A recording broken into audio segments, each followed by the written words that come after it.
क्या आप विचारों को मार सकते हैं? आप हमेशा के लिए किसी को शोषित, पीड़ित और वंचित नहीं रख सकते। कोई ना कोई ऐसा व्यक्ति जरूर आता है जो मरने से पहले न केवल अत्याचार का भांडा फोड़ देता है बल्कि अत्याचारियों के अंत की शुरुआत भी कर देता है। एक देश को आजादी दिलाने के बाद उसने अपना स्ट्रगल दूसरे देश के लिए शुरू किया। शिक्षा को सपोर्ट करने के साथ साथ पूंजीवाद का घोर विरोध किया। उसने अपनी मौत से पहले कह दिया था कि उसे तो मारा जा सकता है, लेकिन उसके विचारों को नहीं। वो पीड़ितों और वंचितों के पक्ष में एक सशस्त्र क्रांति के सूत्रधार बने। आज भी जहाँ कहीं वेपनाइज्ड रेवोल्यूशन की बात आती है तो उनका नाम जरूर लिया जाता है। हम बात कर रहे हैं लैटिन अमेरिका के क्रांतिकारी और पूंजीवाद के विरोधी चे गुवेरा की। बने रहिए हमारे साथ इस इंस्पिरेशनल वीडियो में आखिर तक।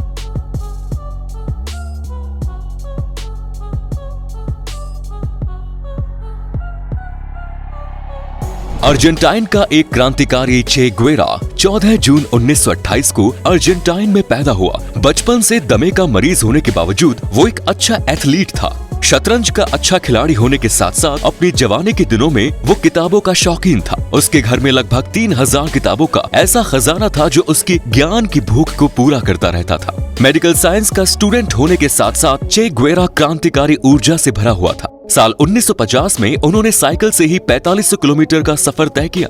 दूसरा सफर उन्होंने साल 1951 में मोटरसाइकिल से तय किया जो लगभग 8000 किलोमीटर का था। तीसरा सफर उन्होंने मोटरसाइकिल से ही साल 1953 में पूरा किया। इस दौरान वो Chile, Brazil, Cuba, Peru, Bolivia, Panama जैसे कई देशों की यात्राएं करते रहे। जिस समय वो मोटरसाइकिल पर इस तरह की यात्राएं किया करते थे, इसके एक्सपीरियंस को उन्होंने अपनी कई किताबों में लिखा जिसे मोटरसाइकिल जर्नी के नाम से जाना जाता है। आपको बता दें कि इसी नाम से फिल्म भी बन चुकी है। अपनी इतनी सारी यात्राओं के दौरान जहां उन्होंने सफर का मजा लिया, वहीं दूसरी तरफ रास्ते में मिलने वाले गरीबों की हालत देखकर काफी दुखी भी हुए।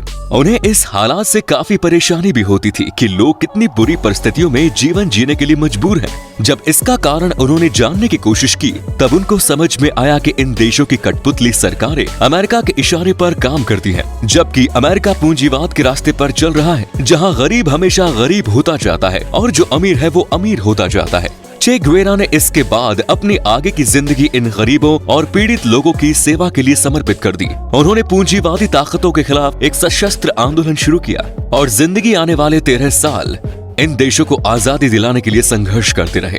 क्यूबा में उस वक्त तानाशाही का शासन चल रहा था। फिदेल कास्त्रो लंबे समय से इस कुशासन के खिलाफ जंग छेड़े हुए थे। अनेस्तो गुवेरा को लोग चे गुवेरा के नाम से जानते हैं। वो केवल 23 साल की उम्र के थे जब उन्होंने अपनी नाटन 500 सीसी मोटरसाइकिल से लैटिन अमेरिकी देशों की यात्रा शुरू की। तो ये यात्रा ही उनकी जिंदगी का वो टर्निंग पॉइंट था जिसने उन्हें अनेस्तो गुवेरा से चे गुवेरा बना दिया। उन्होंने अपने इस मोटरसाइकिल जर्नी के एक्सपीरियंस को मोटरसाइकिल डायरीज नाम की एक किताब में लिखा। उन दिनों दक्षिण अमेरिकी देश बहुत सारी समस्याओं से गुजर रहे थे। जब उन्होंने यहाँ के लोगों की बदहाली और मुसीबतें देखी तो उन्होंने ये डिसीजन लिया कि अब यहाँ के लोगों के लिए कुछ बड़ा किया जाएगा।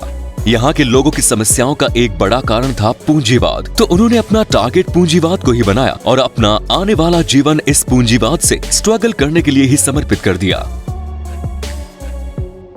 उन्होंने उन देशों के लिए लगातार काम किया जो अपनी आजादी के लिए किसी न किसी तानाशाह के चंगुल में फड़फड़ा रहे थे। चे गुवेरा ने जब क्यूबा में एंट्री मारी तो उनकी मुलाकात फिदेल कास्त्रो से हुई, जो पहले से ही क्यूबा की रेवोल्यूशन का झंडा उठाए हुए थे। फुल्गेंसियो बतिस्ता उस समय क्यूबा के राष्ट्रपति थे और साल 1953 से ही फिदेल कास्त्रो राष्ट्रपति की तानाशाही के खिलाफ आंदोलन को चला रहे थे। क्यूबा के राष्ट्रपति बतिस्ता को अमेरिका का पूरा सपोर्ट था, लेकिन साल 1955 में जब चे गुवेरा की फिदेल कास्त्रो से मुलाकात हुई तो दोनों ने क्यूबा की आजादी के लिए एक साथ संघर्ष शुरू किया। फाइनली 1 जनवरी साल 1959 को क्यूबा के राष्ट्रपति बतिस्ता की तानाशाही सरकार को उखाड़ फेंका। इसके बाद फिदेल कास्त्रो के सबसे भरोसेमंद साथी के तौर पर चे गुवेरा सामने आए। उन्हें क्यूबा का वित्त मंत्री, उद्योग मंत्री बनाने के साथ साथ वहाँ की सेंट्रल बैंक का गवर्नर भी बनाया गया। फिदेल कास्त्रो ने चे गुवेरा के नॉलेज पर हमेशा भरोसा किया और इसीलिए उन्हें इतनी अहम जिम्मेदारियां दी गई। साल 1966 तक वो क्यूबा में सामाजिक आर्थिक सुधारों के लिए काम करते रहे। उन्होंने कई सारी ऐसी योजनाएं बनाई जिससे क्यूबा की जनता को बहुत फायदा हुआ। साल 1961 तक क्यूबा के केवल 60 से 76% लोग ही साक्षर थे, पढ़े लिखे थे। लेकिन क्रांति के दौरान चे गुवेरा ने गाँव और दूर दराज के क्षेत्रों में जो टीचर्स तैयार किए थे उनको उन्होंने पूरे क्यूबा को शिक्षित करने की जिम्मेदारी सौंप दी और केवल 1 साल के भीतर ही यहाँ की साक्षरता दर 96% हो गई। चे गुवेरा ने क्यूबा के विदेशों से संबंध सुधारने के लिए भी काफी काम किया और पूरी दुनिया का दौरा किया। 30 जून साल 1959 में ये भारत भी आए और भारत के प्रधानमंत्री जवाहरलाल नेहरू से मुलाकात की। इसके बाद वापसी में फिदेल कास्त्रो को उन्होंने 3 पन्ने की रिपोर्ट सौंप दी जिसमें उन्होंने भारत के बारे में भी बात कही। उन्होंने लिखा कि किसी भी देश का विकास उसे तकनीकी विकास पर निर्भर करता है। वो महात्मा गांधी के अहिंसक आंदोलनों से भी काफी प्रभावित थे। उन्होंने लिखा कि शांतिपूर्ण और अहिंसक प्रदर्शनों के बल पर ब्रिटेन को उस देश को छोड़ने पर मजबूर होना पड़ा जिसका शोषण को बीते 150 सालों से कर रहा था। चे गुवेरा जब मंत्री थे तब वो क्यूबा के सरकारी वाहनों का उपयोग अपने परिवार को भी नहीं करने देते थे। साल 1966 में उन्होंने क्यूबा छोड़ दिया। वो कांगो और बोलिविया की आजादी के लिए संघर्ष कर रहे थे। विद्रोहियों को ट्रेनिंग देना शुरू किया, लेकिन बोलिविया का समय उनकी जिंदगी का अंतिम समय साबित हुआ।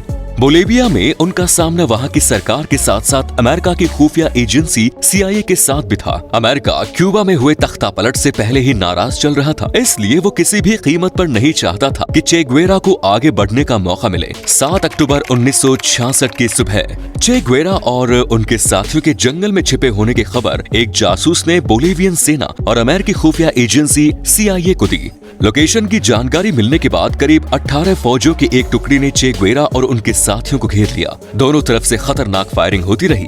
8 अक्टूबर को चे गुवेरा को गिरफ्तार कर लिया गया और जख्मी हालत में था, लेकिन इसके बावजूद सैनिकों से आंखों से आंखें मिलाकर बात कर रहा था। CIA और बोलिवियन सेना के अधिकारियों द्वारा इसे इंटेरोगेट्स किया गया। मुंह खुलवाने की पूरी कोशिश की गई, लेकिन वो कुछ नहीं बोला।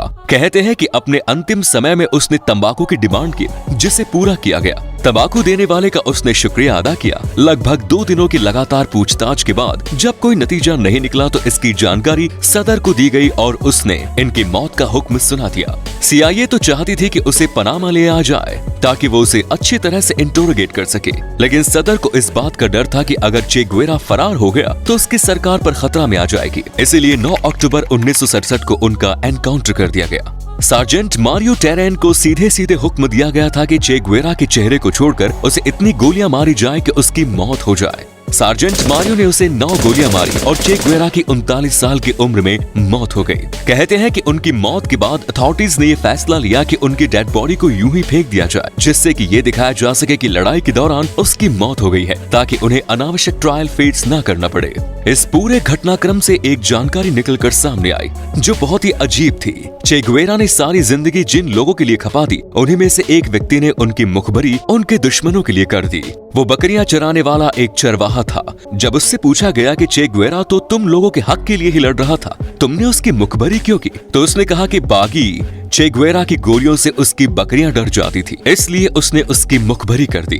दोस्तों, आपको क्या लगता है, ये आदमी सच बोल रहा था या फिर इसे ऐसा करने के लिए बाकायदा पैसे मिले थे? अपना जवाब कमेंट बॉक्स में जरूर लिखिए। क्यूबा के फिदेल कास्त्रो ने चे गुवेरा की मौत की खबर वहां की जनता को सुनाई। मौत के बाद चे गुवेरा को बोलिविया में ही दफन कर दिया गया। उनकी मौत के 30 साल बाद उनका शव क्यूबा लाया गया और फिर पूरे राजकीय सम्मान के साथ एक बार फिर उनको दफनाया गया। चे गुवेरा के चाहने वालों में 2 तरह के लोग थे। एक तो वो जो उनके विचारों का समर्थन करते थे, उनका साथ देते थे, क्योंकि वो अक्सर पीड़ितों, शोषित और वंचितों का साथ देते थे, पूंजीवाद के खिलाफ काम किया करते थे। लेकिन दूसरी तरफ ऐसे भी लोग थे जो हिंसा का विरोध कर रहे थे, वो सशस्त्र क्रांति का विरोध करते थे। दोस्तों, आज की वीडियो में इतना ही। हम फिर मिलेंगे एक नई शख्सियत के साथ अगले वीडियो में। इस वीडियो पर आपकी राय का हमें इंतजार रहेगा। तब तक के लिए जय हिंद, जय भारत, वंदे मातरम।